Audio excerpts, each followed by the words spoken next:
Agnus Dei, qui tollis peccata mundi miserere, dona ibis requiem. Agnus Dei, qui tollis peccata mundi miserere, dona ibis requiem. Dona ibis requiem. Señoras con señores, señores con niñas súcubes, del Ministerio de la Fruta y de la Verdura del Tiempo. Déjame leerles este pequeño extracto del misterio de las catedrales del señor Fulcanelli. Fulcanelli, como seudónimo de algún personaje desconocido. Algunos dicen que pudiera ser aquel que se despacha por su propio alumno, así llamado Cancelier, y otros dicen que pudiera ser el mismísimo conde de Saint-Germain. Sí, ese personaje absolutamente misterioso que al parecer viaja a través del espacio y el tiempo como Drácula. Como Drácula que ha atravesado eones de tiempo para poder decirte que te quiere. Bien, eso, señores. Si lo fijo sabes disolver, y lo disuelto volatilizar, y lo volátil fijar luego en polvo, como la leche de la lechilla en polvo, tienes motivo de consolación. ¿Qué es esto, señoras con señores? Esto es, no se asusten ahora cuando les revele que es el Solvet Coagula que está escrito aquí en el brazo de ese asqueroso dios hermafrodita que tanto le gusta a los masones, al Foro Económico Mundial, a Bill Gates, a los Rothschild, a los Rockefeller, a los Kissinger, a los Soros y a todos estos filoglobalcionistas que hoy en día están de alguna manera dictando cuál es el devenir absolutamente putrefacto, teniendo en cuenta que desde un punto de vista alquímico la putrefacción es la base del renacimiento, pero no es de esta manera en la cual enfocan estos señores el asunto, o creo yo. Tengan ustedes en cuenta que el Solvet Coagula, que a nosotros nos llega por dos vías absolutamente inquietantes. Una, esta vía filosatanista, bafometiana, a la cual pertenecen todas estas logias degeneradas que a partir del siglo XVIII se han apoderado de las estructuras, de las instituciones que gobiernan las soberanías nacionales a través de la deuda y de aquellos polvos, estos lodos. Bien, y por otro lado nos llega también una información, y ahí es donde yo les quisiera hablar de la posible distorsión. Digo posible distorsión, porque yo tampoco soy ningún experto en ello. Soy un humilde, profano investigador que hace sus pesquisas individuales, que es lo que debieran hacer todos aquellos que tengan algún interés en saber dónde cojones estamos metidos. Bien, esa otra vía, la vía gnóstica, que a mi entender tuvo un último bastión de resistencia en lo que pudieran ser llamados los blancos. Los blancos. ¿Quiénes eran los blancos? Esos cátaros que recogían la herencia gnóstica del cristianismo original.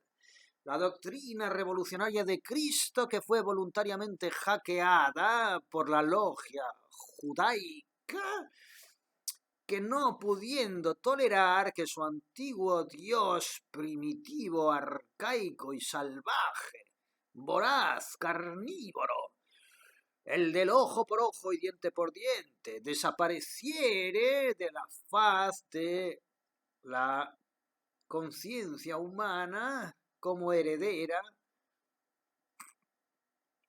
de la divinidad cósmica y universal, no pudiendo esa logia arcaico-judaica soportar la revolución cristiana, hackeó desde los cimientos aquello que se ha dado en llamar Iglesia Católica, porque permítanme ustedes una vez más, ya sé que esto me lo rebaten muchísimos católicos, apostólicos y romanos, pero permítame una vez más recordarles que Cristo no fundó ninguna iglesia, que Cristo no solamente no instituyó ningún templo a la manera judaica, templos salomónicos, sino que más bien todo lo contrario. Lo que hizo fue decir, los templos, la beatificación, el idolatrismo basado en figuritas, en templos, etcétera, etcétera, va en contra de la propia doctrina que yo he venido aquí a intentar divulgar antes de que me cuelguen de una cruz y que me sacrifiquen por el bien de la causa. Tanto es así que Cristo dejó clarísimamente que el único templo y el único Dios al que usted debe rendir pleitesía desde un punto de vista absolutamente afable, en el sentido de que no estamos hablando de un Dios malévolo y vengativo a la manera judaica, sino que estamos hablando de un creador omnisciente, ubicuo y omnisciente, que es padre de nuestra propia conciencia. Yo creo que ese es el mensaje de Cristo. ¿Y cuál era el templo? El templo que señalaba el mensaje de Cristo. Sí, su propio cuerpo que alberga su conciencia, que es esa chispa divina que no es más que el recuerdo incaduco, perenne y continuo de su propio nexo con la divinidad cósmica y universal. ¿Qué sucedió? Que antiguas iglesias idólatras, basadas en la venganza y en el dolor y en el odio y en el infierno y en la recompensa muy parecida a las recomendaciones enchufísticas de los funcionarios, si usted se comporta de tal manera va al cielo y si no al infierno, ese hackeo judaico pretérito, superado y caduco se encargó de generar desde la base un conglomerado eclesiástico que ya estaba contaminado, intoxicado por esas antiguas doctrinas de esos falsarios dioses judaicos y vengativos, o Dios judaico y vengativo, llámelo usted Yahvé o llámelo usted como quiera. Bien, señores, ¿qué sucede? ¿Qué sucede? Y esto es una hipótesis, ¿eh? Usted se la come o se la deja como la lenteja, que dentro de aquello que se ha dado en llamar gnosticismo y que de alguna manera alguien se ha afanado en identificar con heretismo, herejía, renuncia a Dios, etcétera, etcétera, probablemente podemos hallar la herencia reverberada de aquellos primeros cristianos, aquellos que tenían que esconderse en catacumbas cuando eran perseguidos no solamente por los romanos, sino también por los judíos. A dos bandas. Bien, en esa herencia podemos encontrar lo que pudiera venir siendo la tradición alquímica como una reverberación de la palabra de Cristo, de la revolución cristiana. Posteriormente, adulterada también en sus aspectos, digamos, disidentes, clandestinos, porque los cristianos auténticos, los primeros cristianos, que recogían la antorcha de la revolución de Cristo, estaban perseguidos por judíos y por romanos. Bien, esa propia reverberación gnóstica, que tiene su base, digamos, de alguna forma intelectual en el neoplatonismo, que a su vez también es la reverberación de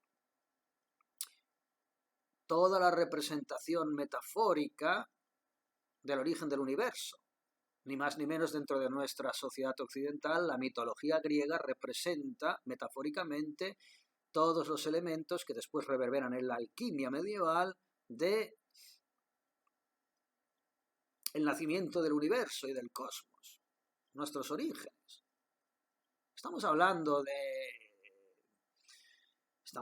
de Parménides, de Empédocles, de los pitagóricos, de los platónicos. Cuando entramos a hablar ya del aristotelismo, ahí hay que tener un poquito de cuidado, porque el aristotelismo ha sido intoxicado por aquellas vertientes que también se afanaron en pervertir esa inicial revolución cristiana mal llamada gnóstica, para poder reconducirla a esa iglesia que fue hackeada desde sus orígenes por el judaísmo. Y a partir de ahí podemos reverberar también en otras vertientes igualmente adulteradas, representantes más directamente de algo que es antitético con el cristianismo, que es, por ejemplo, pues el cabalismo judaico. La cábala con K, que no con C, con K. Existe una diferencia entre la cábala con K y la cábala con C, de la cual no vamos a hablar hoy. Pero, señores, bien, básicamente, cuando hablamos de alquimia, es imposible que ustedes, todos aquellos de ustedes que sean fervientes, creyentes en la Iglesia Católica, actualmente representada por el Vaticano, que es un templo de Babilonia, si me da tiempo lo voy a desarrollar, pero que más o menos, ya se lo he dicho todo, todos aquellos que crean que la máxima autoridad a la cual hay que rendir pleitesía, representando la autoridad cristiana, católica, es ese señor de Estados Unidos que hay ahora, heredero del malogrado Bergoglio, malogradísimo Bergoglio, quizás no tienen en cuenta que es muy probable que estén rindiendo pleitesía a una institución que representa la perversión absoluta de todo aquello en lo que creen creer.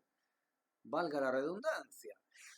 Sin ir más lejos, y por eso les citaba Fulcanelli, el lenguaje de las catedrales, el misterio de las catedrales, podemos hablar de los templos góticos, herederos del arte románico. El arte románico está basado, está fundamentado en las ruinas de los templos romanos. Yo les hablo como tarraconense, la Tárraco imperial, la ciudad más importante del mundo occidental, paralelamente a Roma, ahí donde lo ven, sí, esta ciudad que ha sido absolutamente denigrada y descompuesta, entre otras cosas actualmente, contemporáneamente, por la pinza barcelonesa reusense, que han representado desde hace muchos siglos la crème de la masonería en esta tierra. Sí, señoras con señores, sí.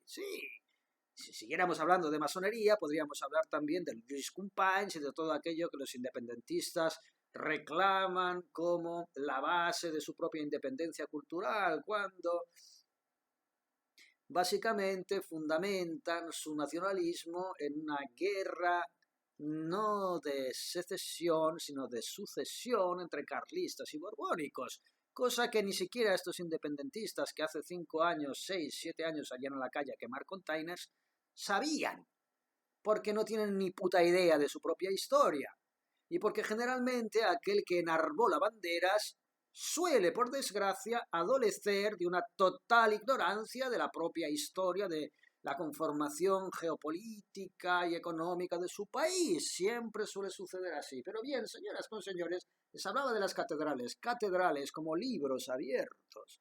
Las catedrales son un compendio, son un libro abierto. Son un libro abierto que está trufado de símbolos gnósticos, ya despojándolo de ese término herético, gnosticismo, las bases del cristianismo y por ende del catolicismo, que hoy en día falsariamente reivindican instituciones demónicas como el Vaticano, están basadas en símbolos alquímicos que a su vez son una reverberación de la metáfora clásica, mitológica clásica, helénica. Por eso nosotros no somos judeo-cristianos, somos helénico-cristianos si renunciamos al hackeo precedente de esa iglesia primitiva basada en la venganza y en el ojo por ojo y el diente por diente, llamada judaica, que se ha prestado insistentemente en hacernos creer que nosotros provenimos de una tradición judeo-cristiana. No, nosotros no procedemos como occidentales, y en concreto en esta nación que forjó y que fue bastión de resistencia precisamente de la reminiscencia de la Revolución Cristiana hasta donde llegó a ser hackeada, sobre todo a partir del siglo XVIII con la incursión de la masonería en las instituciones nacionales a través de la deuda, nosotros somos herederos primordiales de la herencia helénico-cristiana, que no judeo-cristiana, renunciando a ese hackeo básico tan promulgado por Mateo y tan reivindicado y criticado por Marcos. Otro día no, ya hablamos de esto en vídeos precedentes, respecto a la diferencia que existe entre el Evangelio de Mateo y el Evangelio de Marcos, y cómo uno contradice al otro y cómo uno complementa informaciones que el otro se apresta a silenciar. Si alguien está interesado, les daré el link a ese vídeo que hice ya creo que hace 2 años, sobre el tema de el Evangelio hackeado por el judaísmo.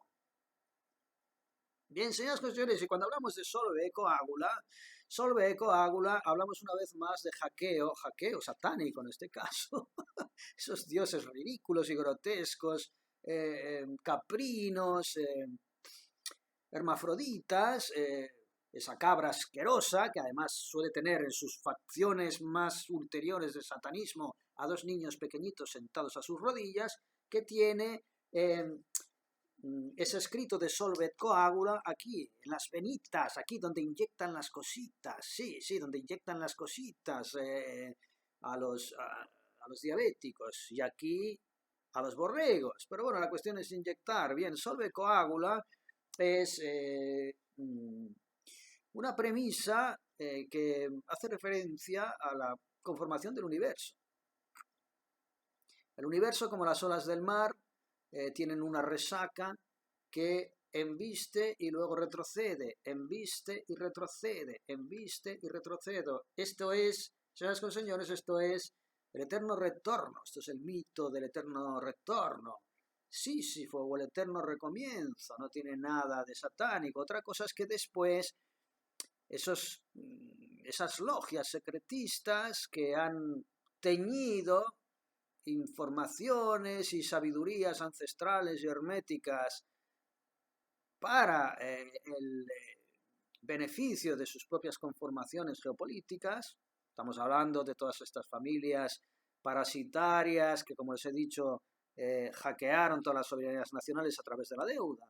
Estamos hablando de Rothschild, estamos hablando de Rockefeller, estamos hablando de Soros actualmente y de todos estos grupos de fondos buitre, BlackRock, Vanguard, Palantir, etcétera, etcétera, que son los que conducen y dirigen cómo se tiene que rediseñar nuestra propia sociedad a nivel incluso urbanístico, con ciudades de 15 minutos, a nivel sanitario, estipulando pandemias para aterrorizar a la gente y poder ir reduciendo cada vez más su propia libertad de movimiento, su propio libre albedrío, en general, si podemos hablar de libre albedrío, porque en términos cósmicos o cuánticos el libre albedrío no existe. Pero bueno, ese es un tema ulterior. Bien, todos estos que ahora, de alguna manera, coagulados, porque todo se disuelve y se vuelve a coagular en Foro Económico Mundial y Agenda 2030, se aprestan a crear un mundo basado en una puñetera dictadura que desprecie cualquier aspecto humano y divino del ser humano. Bien, señores, es interesante porque todo lo que está sucediendo es un bucle, no hay nada nuevo bajo el sol, jamás. Y por ello, señoras y señores, el lenguaje de la alquimia pues es disolución y coagulación.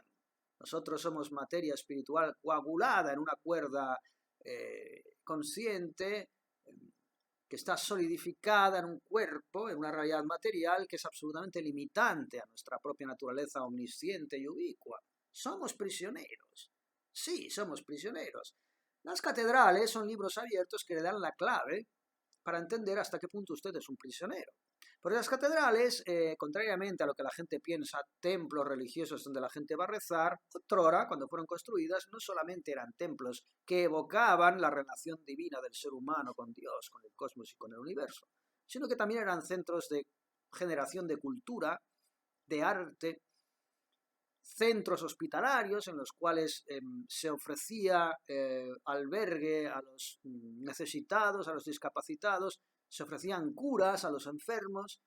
Las catedrales eran auténticos centros humanitarios y divinos, no eran simples templos en que se profesara una religión católica, apostólica romana, o protestante, o calvinista, o veda, o budista, o taoísta. No, no, no. Porque la religión no era algo como pudiera ser hoy en día tener el carnet del Barça o del Madrid. Para nada. Esos no eran los orígenes de los templos. Por eso las catedrales góticas, en este caso hablamos, eran auténticos libros abiertos, trufados de simbología, y cada símbolo significaba algo. Pero para poder descifrar esos símbolos, señoras con señores, hay que estudiar. Y la gente no tiene muchas ganas de estudiar. Señoras con señores, cuando hablamos de la recrudescencia, es un término fundamental de la alquimia, estamos hablando precisamente de ese bucle del eterno retorno. Los extremos se tocan. La infancia está muy cerca de la vejez. Han oído ustedes muchas veces hablar, ya lo hemos comentado, que cuando un abuelito se hace mayor, empieza a perder facultades, tiene una capacidad de poder recordar sus primeros pasos en esta cuerda bajo vibratorial, se acuerdan de cuando eran pequeñitos, de lo que les daba de comer su mamá, y sin embargo no se pueden acordar de lo que hicieron ayer. La serpiente que se muerde la cola, como es el fin es el principio, como es el principio es el fin, como es arriba es abajo. Y no se trata de degeneración, no es una degeneración. La vejez, la lepra de la vejez, como lo llamaban los monjes cistercienses, es un proceso absolutamente natural que nada tiene que ver con la enfermedad. Otros también hablaron de la vejez como una enfermedad. No, eso sería como llamar al invierno una enfermedad, como decir que después de la primavera y del verano, que produce determinados frutos que puedan ser más o menos deseables para algunas industrias comerciales, se ven ralentizados o anulados por la llegada del invierno. Y por lo tanto el invierno se estipula como una estación relacionada con la muerte, con la esterilidad. No, señores con señores, no. Sin invierno no habría ni otoño, ni verano, ni primavera. Bien, la vejez es lo mismo. Y la muerte, aquello que llamamos muerte, asociada a ese concepto sórdido y lúgubre de la oscuridad, de la putrefacción. Putrefacción, por cierto, que es uno de los términos más fértiles, deseables y más sinónimos de renacimiento, marcados por la alquimia.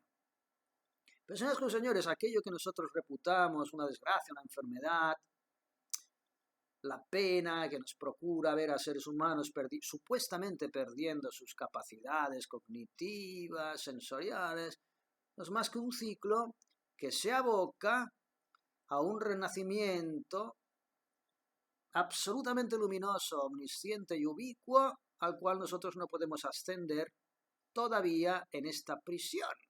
Porque, señoras y señores, los muertos somos nosotros, no aquellos que escapan de este ciclo. No aquellos que escapan de este ciclo. ¿Y por qué existe este nexo entre la senectud y la infancia? Porque son dos extremos que se tocan. Porque la infancia, antes de ser reprogramada, viene rebotada de un lugar en el cual reconoce y recuerda, como decía Platón. Luego va olvidando. Esta cuerda universal nos inyecta gota a gota esas aguas del leteo que nos hacen olvidar de dónde provenimos. De ahí, acertadamente, Platón hablaba de rememorar, de la reminiscencia, conocer y recordar. Y los ancianos, cuando se acercan al final de este ciclo, no solamente reconectan con su principio, puesto que ese principio está cerca del final, en el sentido de que nos abocamos una vez más a poder recordar de forma omnisciente de dónde venimos y hacia dónde vamos, y por ello se establece un puente y un nexo que nosotros olvidamos en nuestra vida adulta o intermedia, que es el auténtico cementerio perceptivo y sensorial para todos aquellos que estamos sencillamente sofocados por una forma de vivir la realidad absoluta y deliberadamente hackeada por esas fuerzas que pretenden hacernos olvidar nuestra naturaleza humana y divina. Y por eso esta sociedad está hecha una puta mierda. Y por eso hay gentucilla, como estos Bill Gates de turno, que pueden a través del miedo y la ignorancia arrogarse la voluntad de pastorear la naturaleza humana y divina de todos aquellos que estamos atravesando esta experiencia bajo esta conformación humana, entre comillas, porque todos nos llamamos humanos, pero no todos venimos del mismo sitio y coordinados de la misma manera. Bien, señores, me he enrollado un montón y voy a seguir enrollándome. Hasta aquí esta primera parte del vídeo.